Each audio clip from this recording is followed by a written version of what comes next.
Mi vida, por Yeshua de Nazaret. Cartas a mi amada esposa Miriam. Autora María Medina. Voz Salvador Corazón. Capítulo 116. La mujer cananea.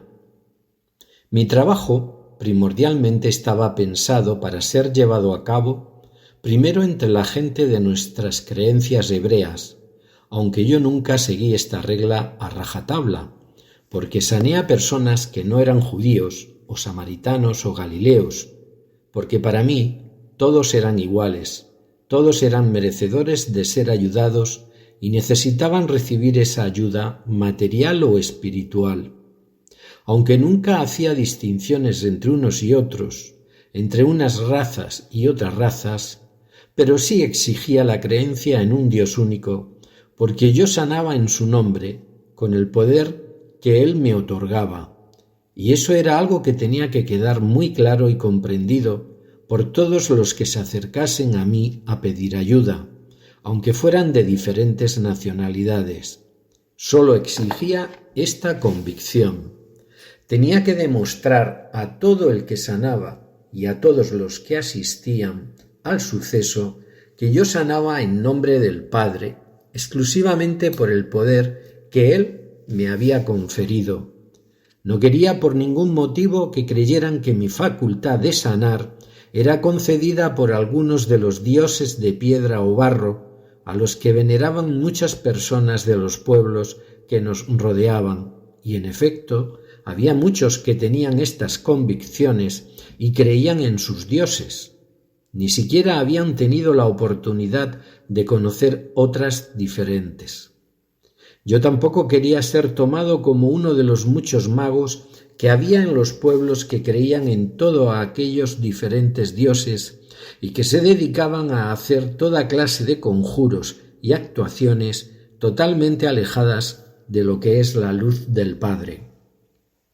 Había en aquel entonces todavía muchas culturas que creían y adoraban a deidades vanas, e incluso en nuestra tierra todavía quedaba gente que continuaba con estas creencias, aunque era muy raro encontrar en todo Israel personas que no creyeran en un solo Dios.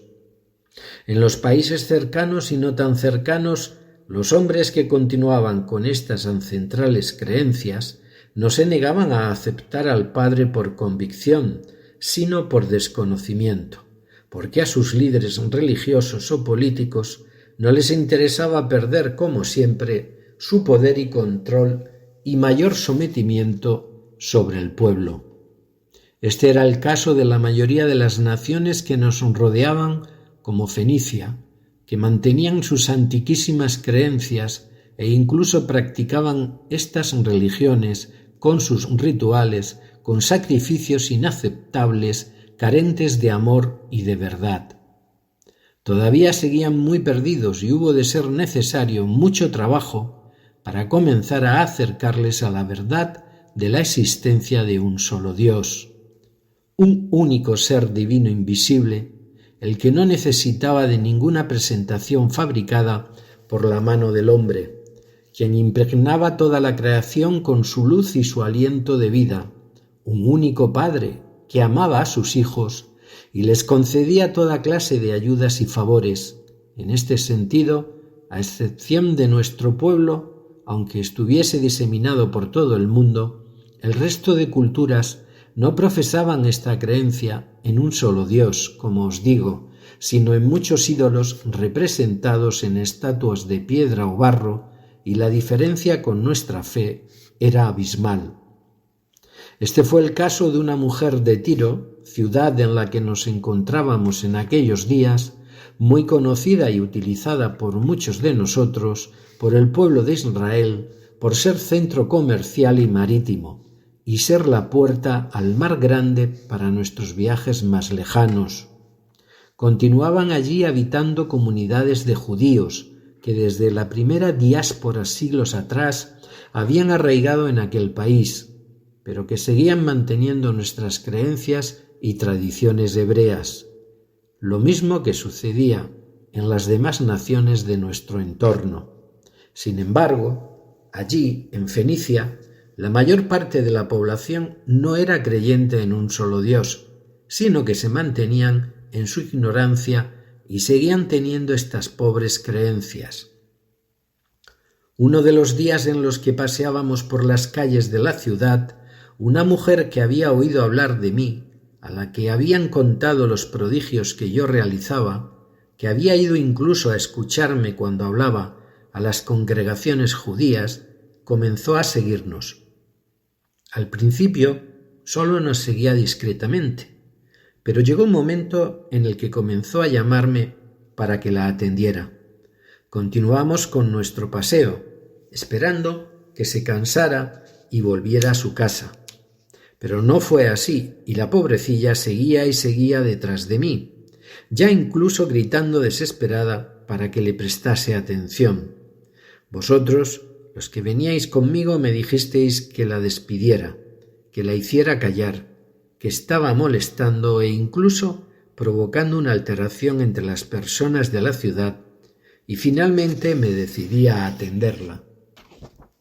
No nos movíamos en un ambiente religioso propicio, y no os gustaba nada que se pudiera producir alguna alteración o algún ataque hacia mí por parte de las autoridades e incluso por parte de algunos ciudadanos. Intentasteis callarla, intentasteis hacer que se fuera, pero no hubo manera.